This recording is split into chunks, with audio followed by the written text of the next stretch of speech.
Aku terus terang kalau aku tahu ibu itu tabiatnya kayak begitu nggak akan aku layanin. Aku sekarang tegas, nggak ada foto-foto, terserah aku mau dibilang jutek, mau dibilang galak, terserah.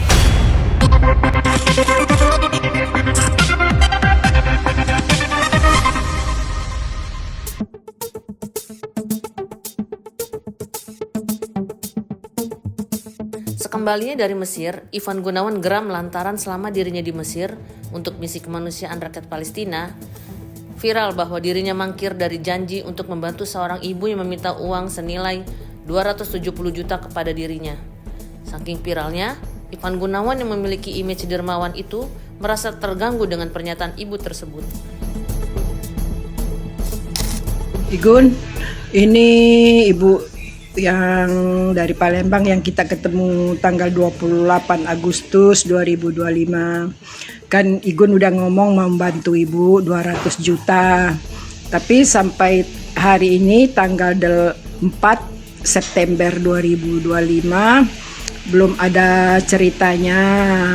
Jadi gimana itu sangat ibu harapkan. Memang Igun bilang berapa itu Bu yang mau tebus itu kebun itu.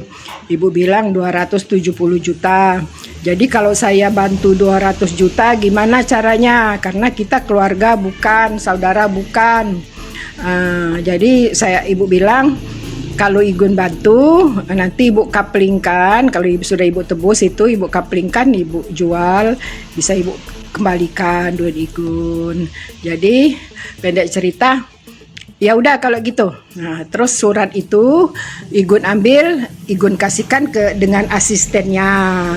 Tapi saking senangnya ibu itu, ibu lupa minta nomor telepon asistennya. Langsung aja ibu ngomong, Igun foto dulu nak, saya bilang gitu. Jadi Igun sangat ibu harapkan nak ya, bantu ibu. Sangat ibu harapkan sekali. Nah, kita ketemu dulu, ngomong dulu nanti tahu yang sebenarnya Igun. Surat-surat tanah sawah itu ada semua itu ya. Itu aja. Terima kasih. Wassalamualaikum warahmatullahi wabarakatuh. Aku sebenarnya males wawancara lagi kalau misalnya tentang itu. Karena buat aku termasuk orang yang selalu meladeni orang untuk foto, untuk datang, untuk ngobrol. Aku terus terang kalau aku tahu ibu itu tabiatnya kayak begitu nggak akan aku layanin gitu. Jadi tahu-tahu ibu itu datang ke parkiran Brownies dan kalian tahu sendiri kan kalau kalian media aja selain media Trans TV kalian nggak bisa masuk ke dalam situ. Jadi dia masuk ke situ dengan acting nangis-nangis. Aku minta tolong. Aku bilang Bu nggak usah nangis. Aku bilang gitu. Ngomong aja ibu perlu apa? Saya butuh uang 270 juta untuk melunasi hutang dia. Lalu saya bilang, Bu, kita saudara bukan, kenal juga enggak. Kalau saya bantuin ibu 270 juta, ibu gantinya gimana? Masuk akal enggak? Iya kan, maksudnya itu kan uang. Maksudnya kita kan enggak kenal, gimana cara ngebayarnya gitu. Udahlah lupa, ternyata ibu itu main sosmed. Dia bilang, ingat Igun ketemu ibu, begini, begitu. Lah kapan saya janji? Kalau dia datang, Kak Igun anak saya ketabrak 2,5 juta. Ya mungkin hari itu kita ganti, kita kasih gitu kan. Mau dia benar atau enggak Allahu alam. Tapi kalau 270, uang dari mana? Lah kita aja kerja, terus terang geram, terus terang terganggu. Karena sekarang ini kan zamannya semua orang pengen FYP, semua orang pengen terkenal, semua orang pengen dinotis di TikTok. Jadi kalau ada berita ini ya mereka bikin berita lagi. Karena aku nggak mau terkenal karena berita yang nggak penting gitu.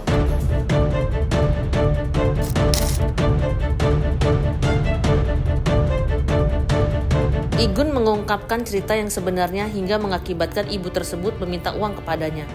Berawal dari minta foto bareng, ibu tersebut lantas tanpa tedeng aling-aling langsung meminta uang senilai 270 juta kepada Igun. Igun yang mendengar hal tersebut lantas kaget karena uang yang diminta itu terhitung besar. Igun mengaku tak bisa memenuhinya. Lantas ibu tersebut berkoar-koar di medsos jika Igun ingkar janji kepada ibu tersebut. Sejauh ini Igun tak mau membesar-besarkan berita viral itu karena Igun pun memahami karakter ibu itu yang sebelumnya juga pernah akan meminta kepada Raffi Ahmad untuk membelikan mobil dengan harga ratusan juta. Jadi tahu-tahu ibu itu datang ke parkiran Brownies Dan kalian tahu sendiri kan, kalau kalian media aja selain media Trans TV, kalian nggak bisa masuk ke dalam situ. Jadi dia masuk ke situ dengan acting nangis-nangis. Kayak, aku minta tolong. Aku bilang, Bu nggak usah nangis. Aku bilang gitu. Ngomong aja, Ibu perlu apa? Saya butuh uang 270 juta untuk melunasi hutang dia. Lalu saya bilang, Bu, kita saudara bukan. Kenal juga enggak. Kalau saya bantuin Ibu 270 juta, Ibu gantinya gimana? Masuk akal nggak? Iya kan, maksudnya itu kan uang. Maksudnya kita kan nggak kenal. Bagaimana cara ngebayarnya gitu. Udahlah lupa. Ternyata ibu itu main sosmed. Dia bilang, nah Igun, ingat nah Igun ketemu ibu, begini, begitu, begini, begitu. Lah kapan saya janji? Kalau dia datang, Kak Igun anak saya ketabrak 2,5 juta. Ya mungkin hari itu kita ganti, kita kasih gitu kan. Mau dia benar atau enggak, Allahu alam. Tapi kalau 270, uang dari mana? Lah kita aja kerja gajian, ya kan?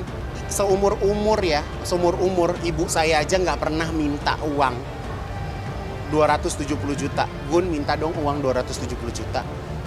Ini yang orang nggak kita kenal, ya kan aneh banget gitu. Dan ya alhamdulillah aku tuh bersyukur. Setelah itu ternyata ibu itu pernah meminta beliin mobil juga sama Raffi gitu. Jadi oh ya udah, berarti memang ya udahlah, memang nggak perlu ditanggapi gitu. Tapi ya udah, jadi maksud aku juga sebenarnya nggak perlu ada pertanyaan ini lagi, karena ya pertama mungkin kesian ibunya juga, karena mungkin ibu itu juga memang butuh gitu kan gitu. Tapi ya buat aku sebenarnya nggak perlu diperpanjang sih. Setelah mengalami kejadian ini, Igun yang dikenal sebagai seorang dermawan sekarang jadi lebih berhati-hati bertemu dengan orang yang tidak dikenal dan meminta foto. Bukan bermaksud sombong, namun Igun hanya ingin menghindari kejadian serupa yang membuatnya cukup terganggu, apalagi sampai viral seperti itu. Oh sekarang aku nggak ngebolehin siapapun masuk ke parkiran. Aku sekarang tegas, nggak ada foto-foto, terserah. Aku mau dibilang jutek, mau dibilang galak, terserah. Pokoknya aku nggak mau ada foto-foto. Karena maksud aku, kita udah berbuat baik, masih aja disalahartikan gitu loh. Jadi buat aku jadi kayak serba salah kan gitu. Karena kita bukan dinas sosial, bukan dari bank yang bisa kasih pinjaman gitu kan. Masa kita mau semalaikat apa sih sebaiknya sama orang untuk bisa ngasih pinjam segitu banyaknya gitu kan. Aku rasa nggak ada ya di dunia gitu. Aku pengen coba dong naikin aku kemarin ke Mesir, naikin aku sumbangan 2M, ya kan, yang itu dari bener-bener dari uang umat gitu. Ngapain orang minta sumbangan gitu, semua orang pada posting gitu kan, buat aku kayaknya nggak banget ya. Igun sendiri banyak membawa cerita sepulang dari Mesir. Selama kurang lebih sepekan, Igun berada di kamp pengungsian warga Gaza Palestina di Mesir untuk membawa bantuan berupa uang senilai 2 miliar hasil dari penggalangan donasi yang pernah digelarnya. Meski tidak langsung mengunjungi Gaza, Igun tetap menyaksikan pemandangan yang membuat hatinya teriris lantaran banyak warga Gaza yang berada di kamp pengungsian yang juga menderita karena mengalami luka-luka yang cukup parah. Sehingga Igun dan rombongannya dilarang untuk mempublish keadaan saudara-saudara yang berada di kamp pengungsian Mesir. Nah, jadi kemarin saya pergi ke Egypt itu, ke Mesir itu adalah membawa sumbangan tersebut. Jadi sumbangan tersebut, jadi gini, ternyata masuk ke Gaza itu bisa lewat 2 gerbang. Bisa lewat Mesir, bisa lewat Jordan. Nah, kemarin aku pergi ke gerbang yang ada di Mesir. Jadi aku ke sana tuh aku pergi ke beberapa rumah sakit, yang rumah sakit itu berisikan korban-korban perang yang ada di Gaza, yang sudah selamat ada di Mesir. Jadi benar-benar ngelihat orang yang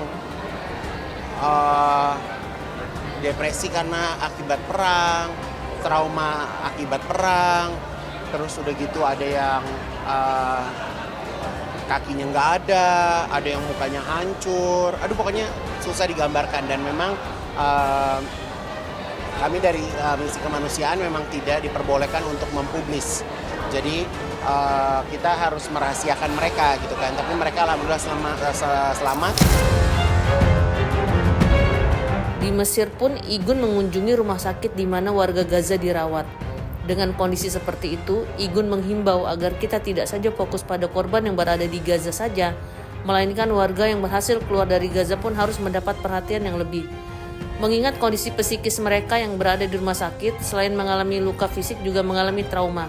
Selain itu, Igun banyak mendapat pengalaman berharga saat mengunjungi gudang makanan.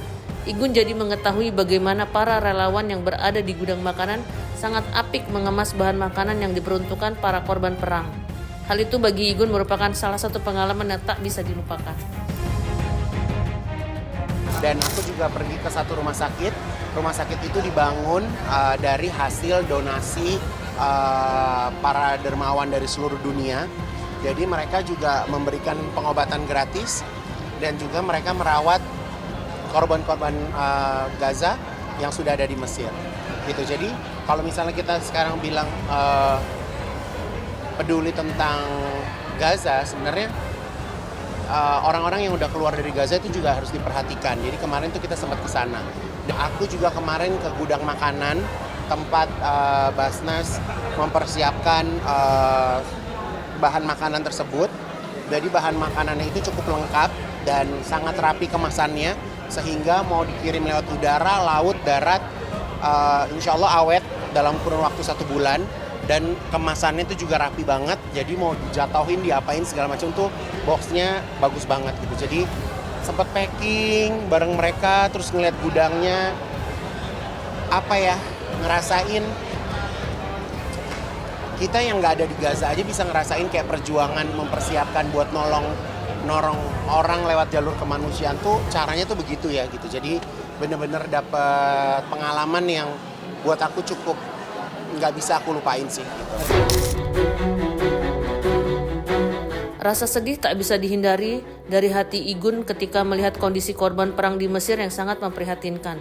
Jika dibandingkan dengan dirinya, Igun tak henti-hentinya mengucap syukur kepada Tuhan lantaran dirinya hidup berkecukupan tinggal di Indonesia. Igun pun mengucapkan banyak terima kasih kepada para donatur yang sudah memberi donasi lewat penggalangan dana yang digelar oleh Igun sehingga bisa meringankan penderitaan saudara-saudara kita, rakyat Gaza Palestina yang berada di kamp pengungsian Mesir.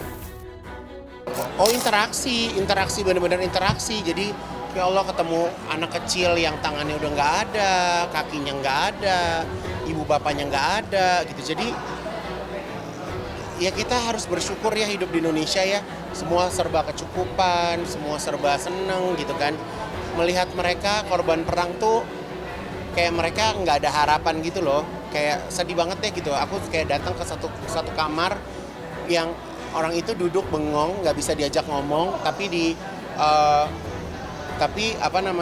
belakangnya itu ada kayak foto-foto keluarga yang udah pernah nggak ada gitu. Jadi buat aku terima kasih banyak buat teman-teman yang udah support penggalangan dana donasi kemarin, dan kenapa aku datang ke sana ikut langsung ngasih karena aku ingin customer itu benar-benar yakin bahwa apa yang sudah mereka sumbangkan itu nyampe tepat pada sasaran.